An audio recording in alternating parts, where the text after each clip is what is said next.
about being together.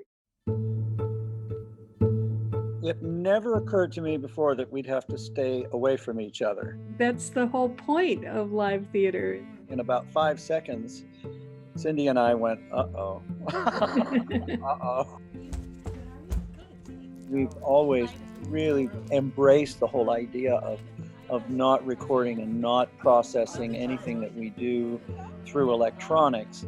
But now... Hey everyone, I'm Christopher Pankratz, and I'm the props master for the Rogue Theater. We've been doing a lot of backstage tours and interviews with various artists that work with us. That's been a lot of fun. And I'm doing just fine. We're just getting ready to do a stop action animation of the balcony scene from Romeo and Juliet using salt and pepper shakers. Oh, that I were a glove upon that hand, that I might touch that cheek. Ay, me. You're awake. As are you. We've done this recording of The Awakening, which I think will be really wonderful. It's been fun to explore other means of creativity in the midst of all this.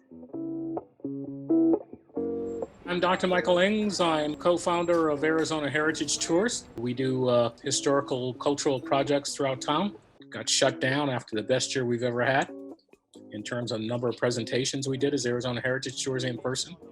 I can probably show you a short proof of concept that we did in collaboration with the Center for Digital Humanities and the Presidio. Hear ye, hear ye, hear ye. The term digital humanities is really where those of us in the humanities will use various forms of technology to help us with our research, and in some cases that will trickle down into our teaching. That project is it's an NEH, National Endowment for the Humanities based project. We're using something called volumetric video capture to capture 3D video of actors, and then we're able to incorporate them into the 3D version of the Presidio that we have. I'm a father, and being able to use these new media outlets is going to necessarily bring the information to young people in a way that's more digestible, more engaging, more compelling. All who intend to remain in Tubac and ignore So this, I think, will help with not only some of the race relations that we're dealing with and some of the misinformation, but adding to the existing information that people have so that they have a more holistic understanding of America, what it means to be American, and all the things that are wrapped up in those ideas. And we're still together talking in another way. It's amazing how that happened to us almost seamlessly. I think it's really going to be a fun time over the next couple of years.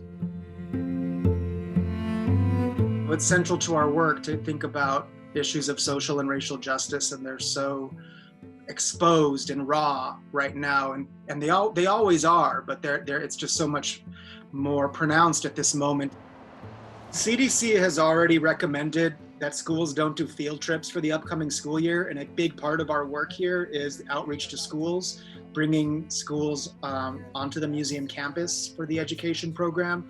So one of our major initiatives right now is to translate our education program into distance learning online modules. We've been talking a lot about, drawing inspiration from ancestors in times of catastrophe. And one thing we did immediately after COVID hit was to create our own living archive of this moment to document how Jewish folks across Southern Arizona are experiencing this particular time of catastrophe. It's still an open call for people to submit any kind of documentation. Once we get onto the other side of COVID, even though that's a hard thing to imagine right now, we will continue to think about how can we make our public programming accessible to audiences through digital formats. Once March came around and we realized the magnitude of things, we had to cancel everything. And what that really meant was Barrio Stories Nogales. This was the biggest one so far. I got an NEA Art Town grant, but our goal is to put everything we were going to do in a street festival online.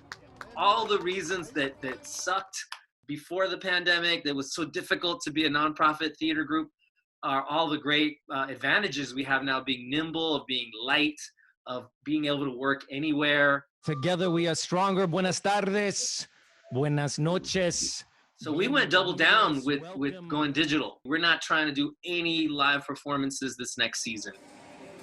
We've been experimenting with Zoom, with open broadcast system, different platforms like Twitch.